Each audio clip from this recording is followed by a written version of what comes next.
Pues el jueves en la reunión aquí compartíamos que al Señor le gusta que le alabemos en los momentos de dificultad, pero también le gusta que le llevemos las quejas y nuestras preocupaciones, también las pongamos en sus manos, ¿no? Y esto pues son las dos correctas, tanto el alabarle como el pedir, porque en Filipenses 4:6 dice: por nada estéis afanosos, sino sean conocidas vuestras peticiones delante de Dios, en toda oración con ruego y acción de gracias. Y viene un poco a cuento este versículo y este comentario porque yo lo que tenía preparado para hoy era que recordáramos un episodio que le ocurrió a Pablo y a Silas. Aparece en el libro de Hechos 16, del 16 al 40. Ellos fueron encarcelados después de haber echado un espíritu de adivinación de una joven, que sus amos la utilizaban, porque tenía ese espíritu de adivinación, la utilizaban para ganar dinero. Entonces, al expulsar ese espíritu de adivinación de ella, se quedaron sin la entrada económica. Entonces, fueron delante de las autoridades, estos hombres, a denunciar a Pablo y a Silas, con medias verdades, porque les acusaron de ser unos judíos que hacían unas prácticas que iban contrarias a las prácticas de los romanos, de Roma, pero ellos también eran romanos, tenían ciudadanía romana, por lo que digo yo que serían medias verdades lo que utilizaban, ¿no? Dice: después de haberles azotado mucho, los echaron en la cárcel, mandando al carcelero que los guardasen con seguridad. Los metió en el calabozo de más adentro, o sea, supongo que el más oscuro, el más húmedo y todo, ¿no? Y les aseguró los pies en el cepo.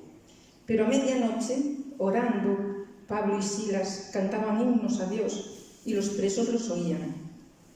Entonces sobrevino un gran terremoto de repente, de tal manera que los cimientos de la cárcel se sacudían y al instante se abrían todas las puertas y las cadenas de todos se soltaron. Despertando el carcelero y viendo abiertas las puertas de la cárcel, sacó la espada y se iba a matar, pensando que los presos habían huido. Mas Pablo clamó a gran voz diciendo: no te hagas ningún mal, pues todos estamos aquí. Y él, postrándose ante ellos, les dijo: señores, ¿qué debo hacer para ser salvo? Y ellos le dijeron: cree en el Señor Jesucristo y serás salvo tú y tu casa. Luego Pablo y Silas exigieron unas disculpas públicas por esto, precisamente porque eran ciudadanos romanos y no lo habían tenido en cuenta. Y así sucedió, les vinieron a rogar que se fuesen. Pues aquí podemos ver que a medianoche ellos oraron y después alabaron. Que casi siempre cuando oímos el hecho de que cantaban en la cárcel y las alabanzas de Pablo y Silas, siempre decimos que cantaron alabanzas, pero también oraron antes, o sea, pusieron seguramente delante de Dios pues esa crisis que estaban pasando, ¿no?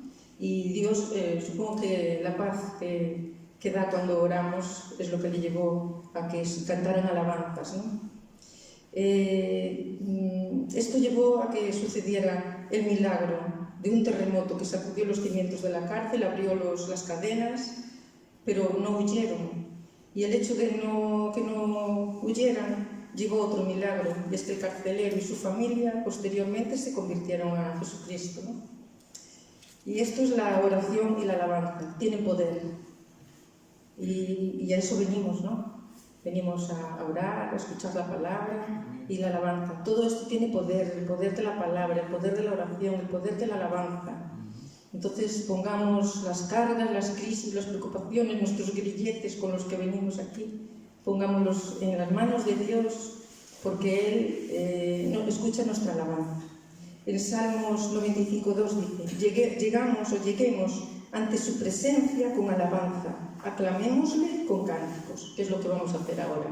Entonces que aprovechemos las letras de las canciones para que sean pues himnos a Dios, ¿no? Alabanzas y Él se goce, ¿vale? Entonces ponemos en manos de Dios. Señor, gracias por haber puesto todas estas herramientas en nuestras manos, herramientas de poder de lo alto, de poder del Espíritu Santo en nuestras vidas, Señor. Creemos el que tiene en poder la oración, la alabanza, la palabra, todo lo que se haga aquí hoy, Señor, que tú estés presente, Señor, que te goces en nuestra alabanza y Señor, que salgamos llenos de ti hoy, Padre, en nombre de Jesús. Amén.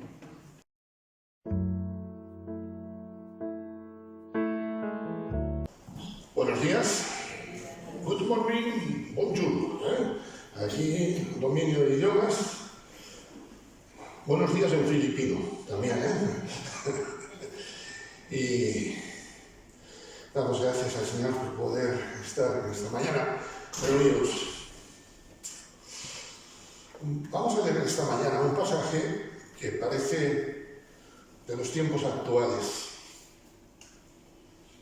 Cuando dicen que el corazón del hombre es bueno, el problema no es que lo digan, sino que se lo crean.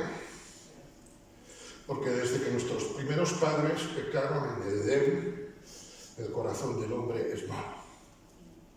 Por eso vino Cristo. Quiero llevaros al libro del profeta Nahum. Profeta Nahum. Estoy seguro que en vuestras Biblias viene.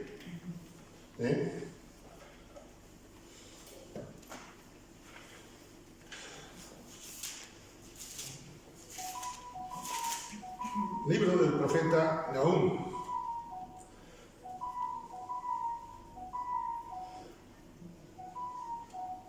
¿Esto qué es? ¿Que ya tengo que terminar? No.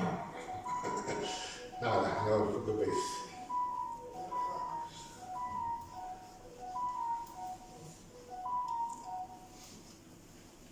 Libro del profeta Nahum. Profecía sobre Nínive. Libro de la visión de Nahum de Elcos. No se sabe exactamente dónde estaba situada esta ciudad o esta población. Realmente sobre el profeta Nahum, como persona, no tenemos mucha información. Profecía sobre Nínive, el libro de la visión de Nahum de Elcos. El Señor, y esto está hablando a un pueblo de hebreos que era... El Señor es Dios celoso y vengador. El Señor, el Dios de Israel, Yahvé, el que es eterno y fiel, es vengador y lleno de indignación. Se venga de sus adversarios y guarda enojo para sus enemigos. Tú imagínate que tú eres Nínive y estás recibiendo esto. Yo no sé vosotros, yo me quedaría temblando. El Señor es tardo para la ira y grande en poder, y no tendrá por inocente al culpable. Acuérdate, Nínive. El Señor marcha en la tempestad y el torbellino, y las nubes son el polvo de sus pies. Yahvé amenaza al mar y lo hace secar, y agota todos los ríos. Basán, el Dios de ellos, fue destruido, y el Carmelo y la flor del Líbano fue destruido. Los montes tiemblan delante de él. Asiria era un pueblo muy temido en ese momento. Y cuando una población sabía que el ejército del rey Sennacherib de Asiria venía, todos temblaban. Dice, mira, lo que tú te crees no eres nada. Los montes tiemblan delante de Dios, no delante de ti. Y los collados se derriten. La tierra se conmueve a su presencia.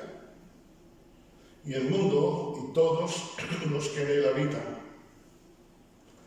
¿Quién permanecerá delante de su ira?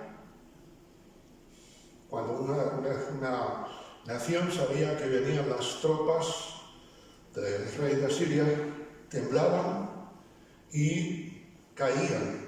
Pero dice el Señor, ¿quién temblará? ¿Quién permanecerá delante de su ira? ¿Quién permanecerá delante de mi ira? No de la tuya.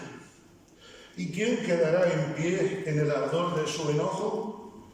Su ira se derrama como fuego y por él se llenen las peñas. El Señor es bueno.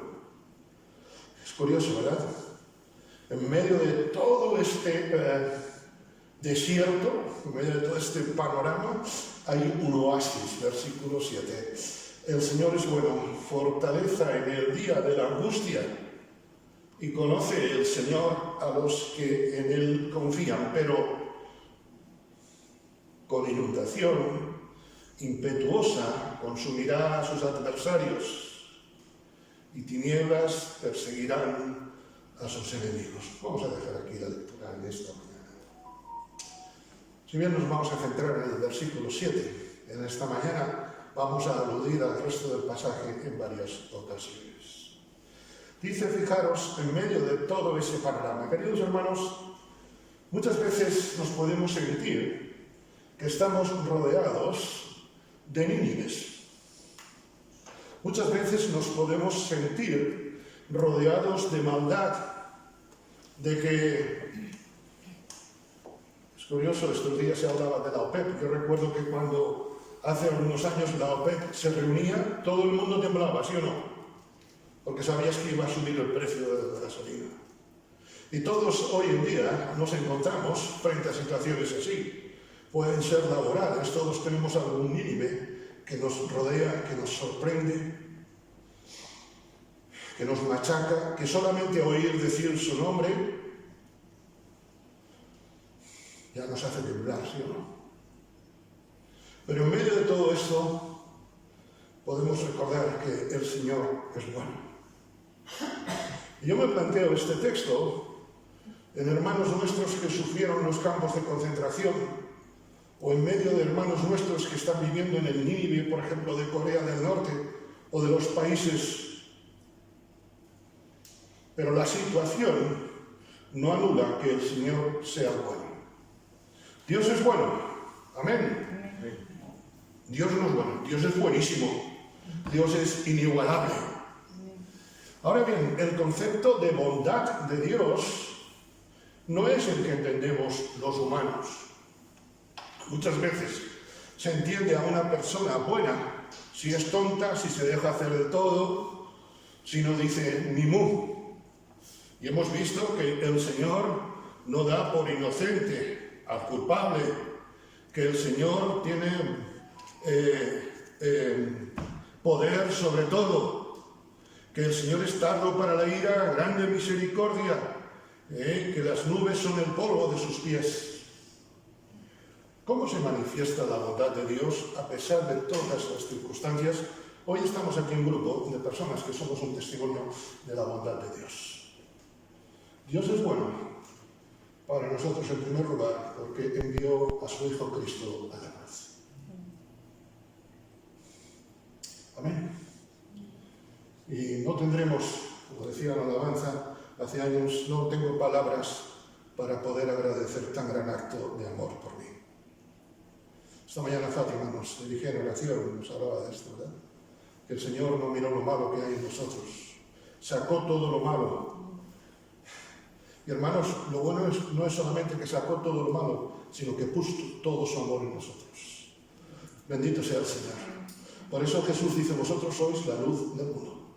Porque antes estábamos en la oscuridad y Dios quitó de nosotros la oscuridad, puso su luz. Recordamos, mucha gente piensa que Dios es bueno, pero se olvidan que la principal bondad de Dios es enviarnos a un Salvador. De hecho, aún el otro día lo recordábamos, ¿verdad? Que mucha gente dejó de seguir a Jesús porque había confundido la voluntad de Dios con soluciones a su vida y no a su alma. ¿Y de qué vale al hombre ganar todo si pierde su alma? Menos mal que el Señor mandó a su Hijo Jesucristo a morir, ya no digo por nosotros, sino por cada uno de nosotros. Y qué bendición es que Él murió en la cruz por amor a mí. Pasajes los conocemos todos. Lucas 19:10, el Hijo del Hombre vino a buscar y salvar lo que se había perdido. A mí me gusta personalizar muchas veces los textos de la Escritura, sin torcernos. El Hijo del Hombre vino a buscar y salvar a Jonathan, porque estaba perdido, a Tere, a Antonio, a quien sea. Si no tuviésemos un Salvador, queridos hermanos, estaríamos perdidos por muy religiosos que seamos. De hecho, el pueblo de Dios decía, con su boca me habla, me adora, pero con su corazón está lejos de mí. Un corazón religioso no es un corazón cercano a Dios. Desde luego, la bondad de Dios, aún en medio de un Nínive que nos rodea, que nos amenaza. Sobre todo tenemos el Nínive del pecado que cada día inunda más. De hecho, Jesús dijo que la maldad iría en aumento. Y yo creo que la maldad está yendo en aumento. Hay cosas que hace 20 años no hubiéramos pensado como maldad. Yo recuerdo hace 6 años, recordaréis vosotros, cuando pase todo esto del COVID, la gente será mucho más buena. La gente es peor hoy que hace 6 años, ¿sí o no? Desgraciadamente es así. La bondad de Dios se manifiesta en tu vida, en la mía, en que envió al Salvador sin yo merecerlo. Y también se manifiesta en que, como diría Jesús, está con nosotros todos los días hasta el fin del mundo, aunque tengamos un Nínive alrededor nuestro. Dios no ha prometido su presencia en función de las circunstancias. Dios ha prometido su presencia en tu vida y en la mía en función de que Dios no miente. Y por eso podemos creer. Aunque a veces las circunstancias me lleven a pensar, ¿dónde está Dios? Pero Él está conmigo. Joven fui y he envejecido. Y no he visto justo desamparado ni su simiente que mendiga pan. A mí me gusta mucho esta expresión. No he visto justo desamparado. Y permitidme 3 botones de muestra que pueden parecer contradictorios. ¿Recordáis a José? El otro día lo citábamos, ¿verdad? José en Egipto, en la casa de Potifar, la que le formó la mujer de Potifar, menudo fiera era aquella mujer. Lo que sufrió en la cárcel, lo que sufrió de parte de los hermanos, podría parecer que está desamparado. Leíamos el otro día, ¿verdad? Todo esto Dios lo permitió, ¿para qué? Para que no pasemos hambre. A veces no entendemos cómo es el amparo de Dios. A mí me resulta imposible entender cómo un avión, con todo, voy a decir, los kilos que pesa, toneladas que pesa un avión, es capaz de volar. Pero que yo no lo entienda no significa que el avión no vuele. Hay cosas que no entiendo del poder, de la presencia de Dios, pero eso no significa que Dios no esté conmigo. Bendito sea el Señor, porque Él está conmigo a pesar de mí, a pesar de mis torpezas y a pesar de mis limitaciones. ¿Y qué podríamos pensar de David? El ambiente familiar del cantor de Israel no era precisamente el mejor. Después, también sus pecados, el tiempo que esperó para ser rey. Y recordáis, el tiempo que esperó para ser rey no estuvo todo el día componiendo salmos. Estuvo aguantando muchas horas a Saúl, que Saúl, no es que le cayera mal a David a Saúl, es que Saúl lo quería matar. Y no he visto justo desamparado, pero aún allí se mostró el amparo de Dios. Y Pablo, y a esto es el botón de muestra por excelencia, Pablo experimentó que el Señor es bueno y no hay justo desamparado, y llega a decir, he aprendido a contentarme cualquiera que sea mi situación. Hermanos, esto es la presencia de Dios. Dios es bueno. Dios es bueno, amén, a pesar de nuestras circunstancias. Ahora bien, Dios es bueno, pero Dios no traga cuando le queremos engañar. Venid conmigo a 2 de Crónicas, capítulo 25. 2 de Crónicas, capítulo 25. De 25 años era Amasías cuando comenzó a reinar, y 29 años reinó en Jerusalén. El nombre de su madre fue Joadán de Jerusalén. Hizo él lo recto ante los ojos del Señor. ¡Qué bonito! Espera, que no ha terminado el versículo. Hizo él lo recto ante los ojos del Señor, aunque no de perfecto corazón. Era un religioso, sabía cubrir el expediente, sabía hacer el papeleo delante de Dios. A Dios no le podemos engañar. Podemos engañar a los demás. E incluso, ya en el colmo del surrealismo, podemos engañarnos a nosotros mismos. Pero a Dios no le podemos engañar. Tú veías a Masías y decías, qué bien hace este las cosas. Pero ¿cuál era su corazón? Hermanos y amigos, no pensemos que Dios traga con nuestras apariencias. No olvidemos que la paga del pecado es que el salario del pecado es muerte. Y pensaba en un personaje paralelo a Masías en el Nuevo Testamento, que estoy seguro que lo conocéis, Judas Iscariote. Judas pensó que Jesús no se enteraba. Judas pensó que hasta el último momento Jesús estaba tragándose, permitidme, el anzuelo. Judas estaba allí en la última cena. Judas, llevaba la bolsa, aunque sabemos que tenía cierto problema de circulación en los dedos, ¿no? ¿Me entendéis? Judas pensó que Jesús no se enteraba porque el maestro no le llamaba la atención. Es más, ni siquiera en la última cena Jesús le llamó la atención. Al revés, creo que Jesús tuvo muchísima misericordia de Judas, ¿no? Judas pensó que el maestro tragaba y que aquí no pasaba nada. Mi primer trabajo con 13, 14 años fue de jardinero. No tengo mucha idea, sinceramente. De hecho, duré un mes, porque yo creo que si me dejan un poco más, el desierto del Sáhara hubiera sido, una maceta al lado de lo que yo hacía, ¿no? Cómo me llevaba yo que el jardín promedio. Pero hay un principio que aprendí y que es natural. Dice la Escritura en Gálatas 6, 7.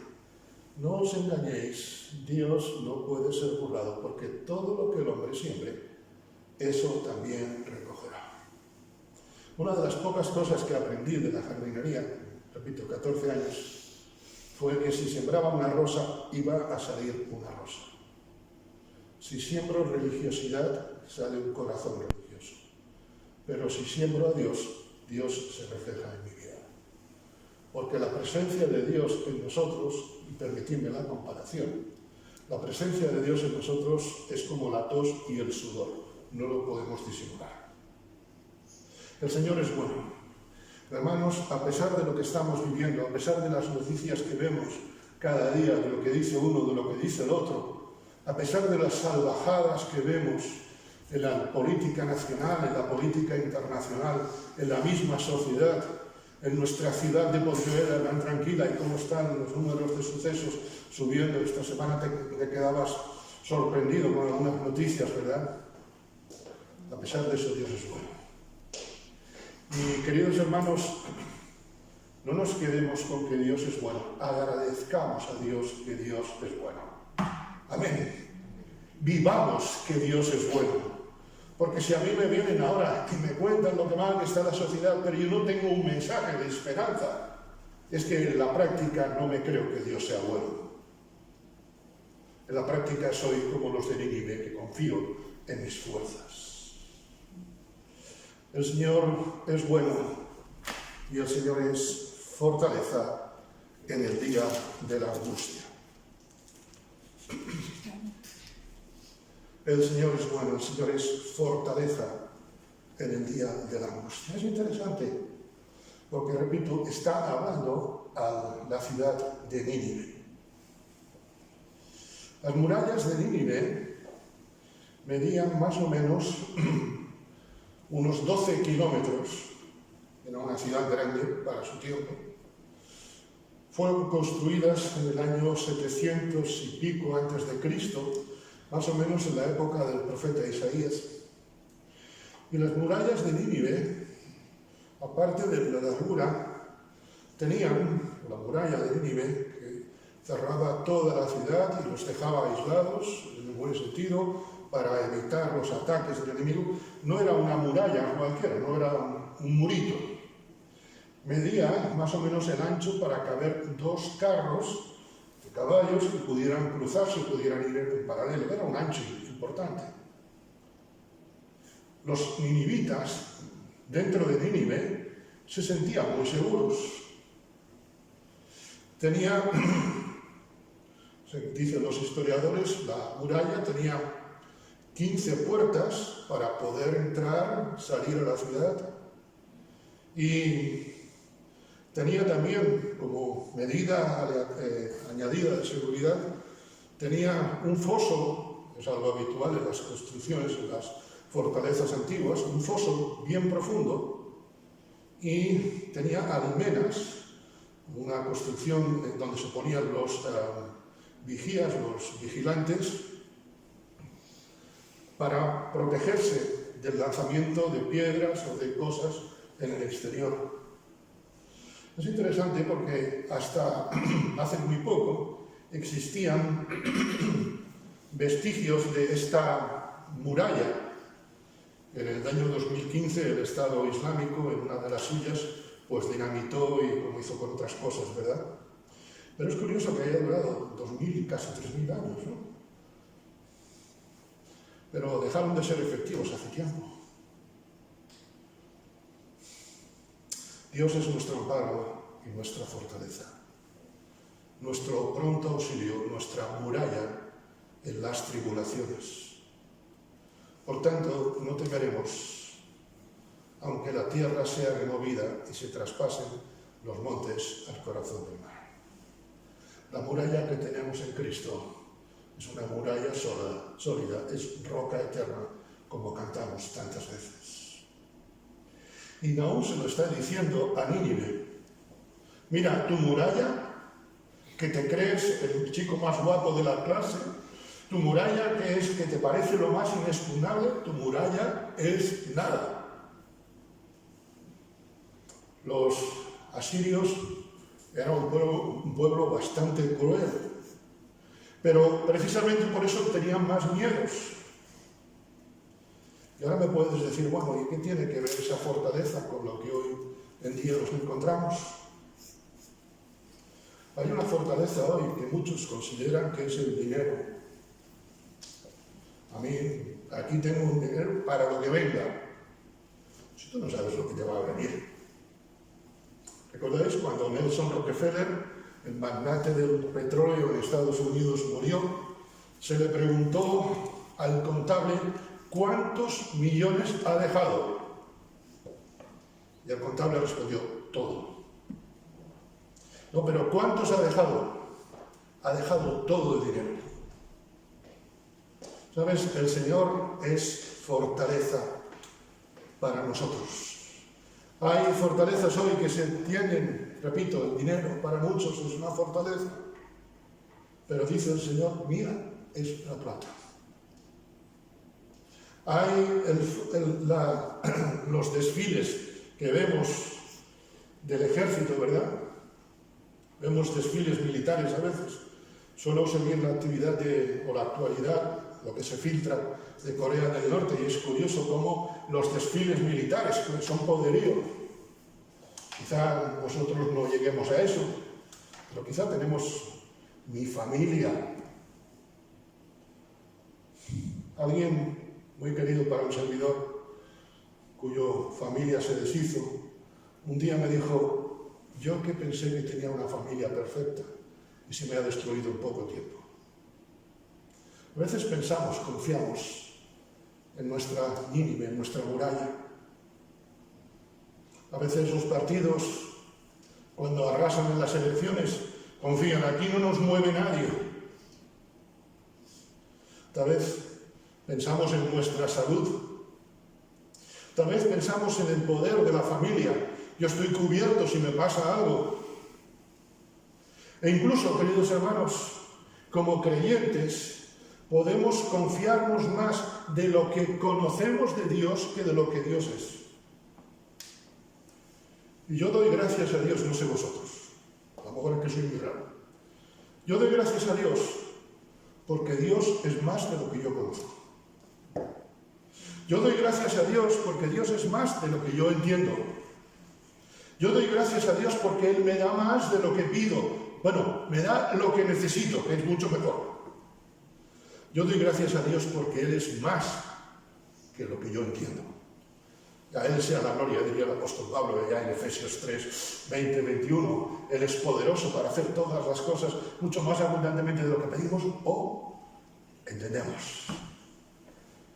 Pero si me quedo con la fortaleza de lo que conozco, hermanos, hay situaciones en nuestras vidas en las que vamos a tener que descubrir cosas nuevas de Dios. O mejor dicho, hay situaciones en nuestra vida en las que Dios nos permite descubrir cosas nuevas de Él. Y te das cuenta que lo que conocías hasta ahora, recordando a Tomás de Hipona, Agustín de Hipona, perdón, lo que conocemos es la gota, lo que ignoramos es el océano. Podemos vivir quizá de historias del pasado. ¿Recordáis las iglesias del Apocalipsis? Una de las cosas que el apóstol les echa en cara es que vivían de lo que habían sido en el pasado.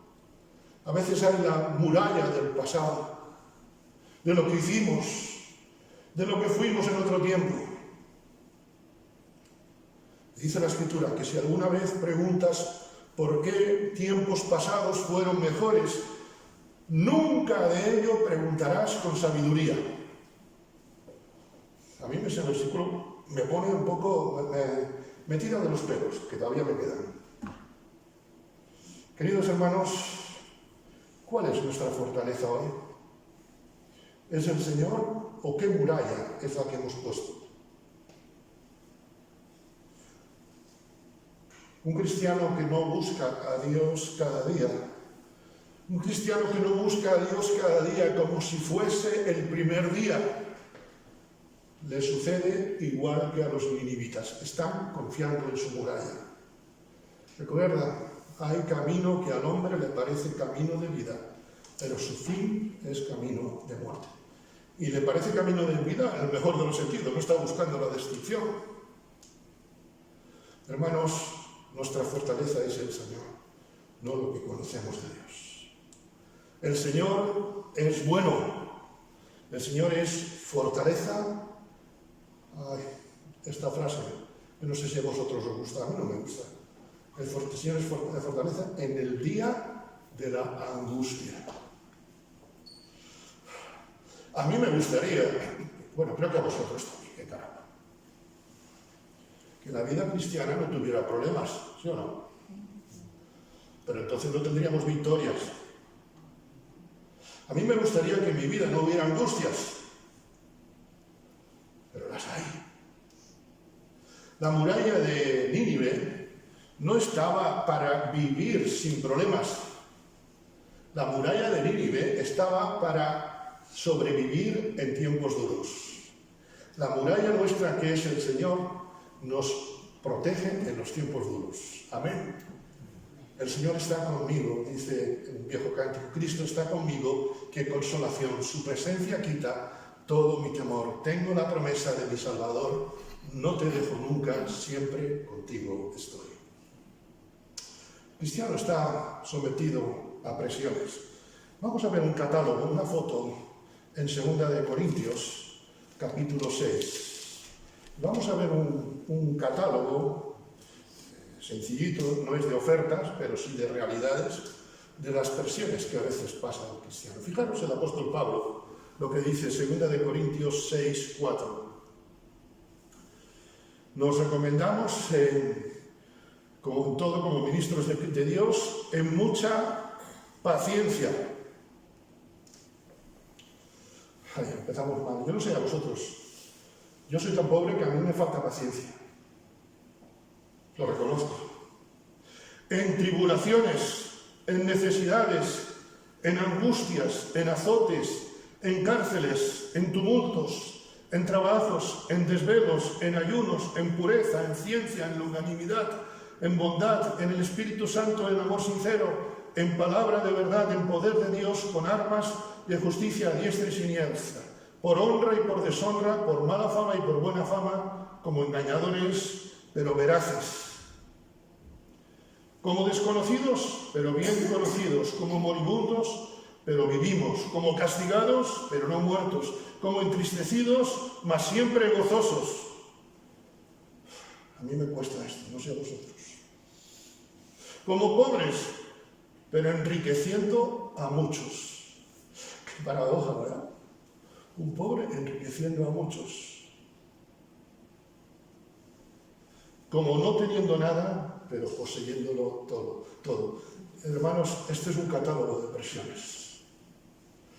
El Señor es bueno, fortaleza, en versículos 4 a 10, ¿verdad? Eso es lo que dice el apóstol Pablo. A veces tenemos un concepto de la iglesia primitiva como iglesia Disney. Allí no pasaba nada, todo era luz, color, música de violines. Yo eso no lo veo. Rosy esta mañana nos hablaba, ¿verdad? Estaban en la mazmorra de más adentro. En la mazmorra de más adentro era donde había más libertad. Los que estaban en la calle estaban más presos que los de la mazmorra de más adentro. Porque el Señor está con nosotros en el día de la angustia. Pase lo que pase. Nosotros, como dice el apóstol Pablo a los tesalonicenses, no somos como los que no tienen esperanza. Noé, José, Moisés, Samuel, David, Elías, Jeremías, Oseas, hasta Juan en Apocalipsis vemos que vivieron en presiones y sufrieron presiones. Hoy en día muchos hermanos nuestros en el mundo están viviendo lo que se describe en estos versículos. Y seguro que tú también tienes presiones en tu entorno. Seguro que quizá en tu familia, en el trabajo. Yo he conocido hermanos que fueron echados del trabajo por ser creyentes.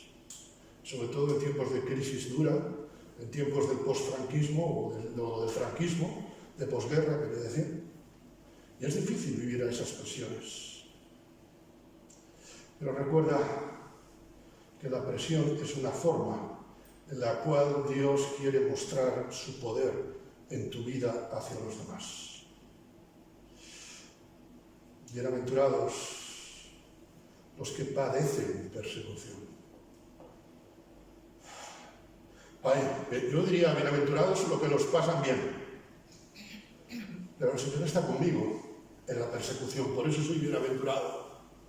Bienaventurados los que padecen persecución por causa de la justicia, porque de ellos es el reino de Dios. Bienaventurados sois cuando por mi causa os vituperen y os persigan y digan toda mal clase de mal contra vosotros mintiendo, porque yo estoy con vosotros. Qué bueno es tener al Señor en todas las circunstancias, hermano. ¿Sí o no? Quizá en la emigración, quizá en la soledad, quizá en el disgusto, en la tragedia, en el fracaso. Qué bueno es que está Dios con nosotros. Si fuere a los cielos, allí estás tú. Y si en el Seol pusiera mi camilla, allí estás tú. Gozaos y alegraos, dice el Señor. Dios nos promete dos cosas, queridos hermanos. Dios nos promete, por un lado, angustias. Y por otro lado, nos promete liberación. ¿Recordáis las últimas palabras antes de Jesús enfilar ya camino de Getsemaní? Juan 16:33.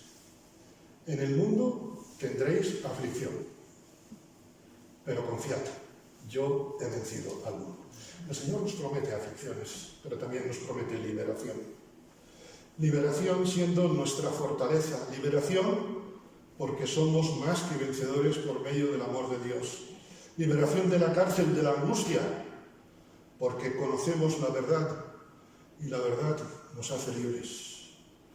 Muchas son las aflicciones del justo. Los de la prosperidad, este versículo no se han enterado, pero bueno, estoy seguro que también en sus Biblias viene. Muchas son las aflicciones del justo, pero de todas ellas me librará el Señor. Pon tu nombre. Verás que este versículo es medicina, sin efectos secundarios. Cuando estés en el escalón de la angustia, querido hermano, mira hacia el final de la escalera, porque allí está la presencia de Dios. Allí está tu liberación y mi liberación. Y es una realidad esta promesa. El Señor es bueno, fortaleza en el día de la angustia. Y conoce el Señor a los que en Él confían. ¿No te ha pasado alguna vez que vas por la calle y ves una cara y dices, esta cara me suena?